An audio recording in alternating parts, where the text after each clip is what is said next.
how to use everyday food items that you've brought with you on your camping trip to feel clean and refreshed.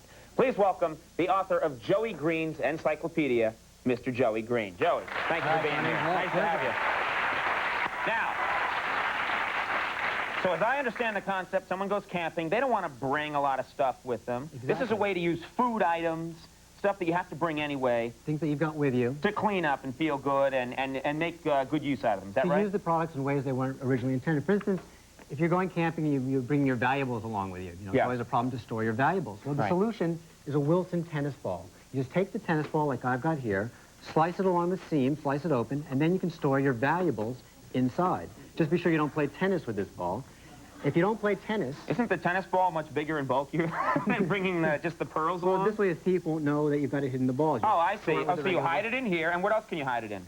Well, if you don't have tennis balls, you're not playing tennis, you can use a box of Tampax tampons. What you do is you take the tampon out of the box, slice open the wrapper like I've done here. You'll see that the applicator is hollow on one end. So you roll up your money really tightly, slip it into the applicator, into the wrapper, back in the box. No guy is going to go looking through a box of tampons. That's ingenious.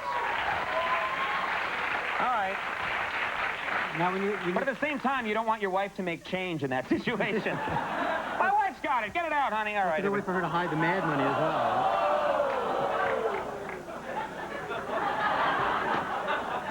It's 1:20. We're all right. Now, when you're going camping, you usually bring along oatmeal for your breakfast. I enjoy oatmeal. You don't have to use it just for breakfast. If you need to take a shower, you're camping, you're feeling a little greasy, slimy, what you do is you take the oatmeal, and you just take about a handful and pour it into your hair, like so. You work it into your hair, and this way the oatmeal... Aren't you supposed to ask me if it's okay? I thought that was talk show etiquette.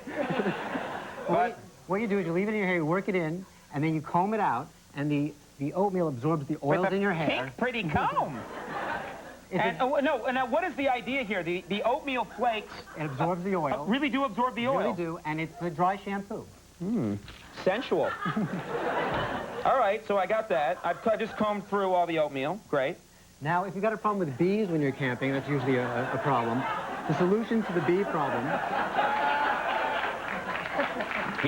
Solution to the bee problem is Miller High Life beer. What you do is you take a can of beer, you attach some dental floss like I've done here. I give you some Oral-B dental floss, and you hang it from a tree or from a fence post. Bees love beer. They fly into the can. Can you really blame them? They drink the beer, they get drunk, and they drown. Ends your problem. Wait a minute. The bee flies in there, drinks the beer, becomes intoxicated, drowns in what is remaining of the beer, and then you've got, by the time you're done, just a beer can full of dead bees. Exactly. Which can be used for a prank, probably, I would imagine.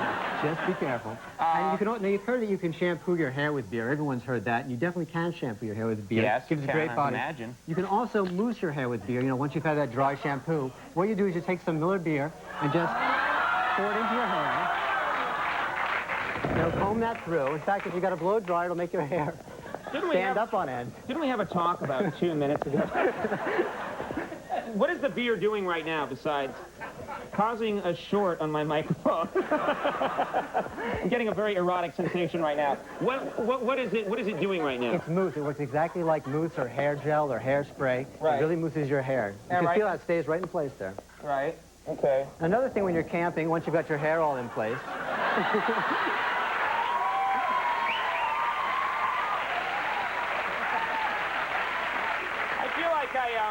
I feel like I just came home in junior high, and my parents are like, "Where have you been?" I was over at the church.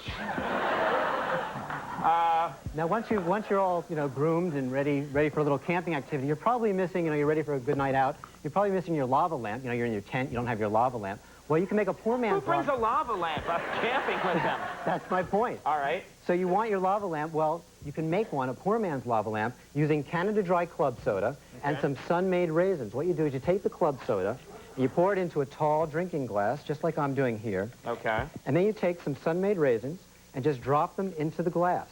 And what happens is the carbonation gets under the raisins, makes them float to the top. They bob back down to the bottom. This will go on for about an hour. It's a poor man's lava lamp.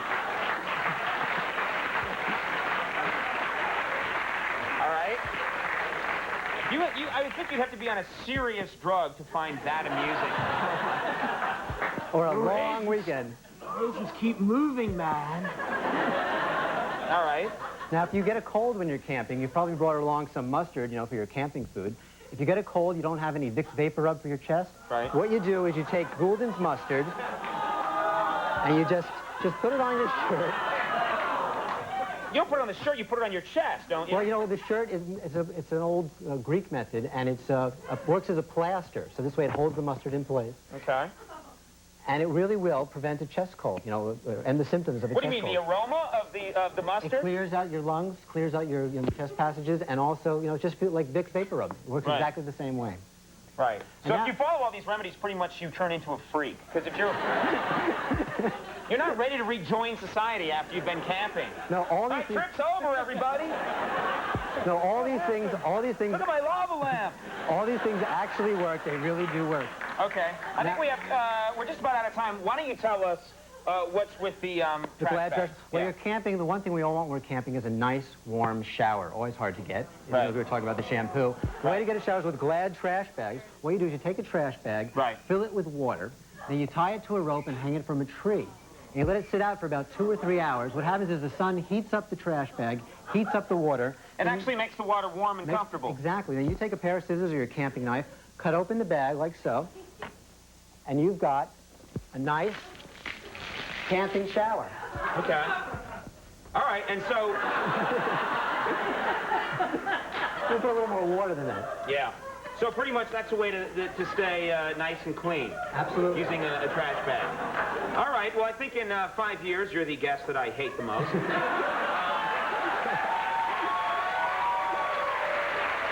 we've learned a lot. That's important. You may never be back. But all useful stuff. Joey Green, everybody, check out the book.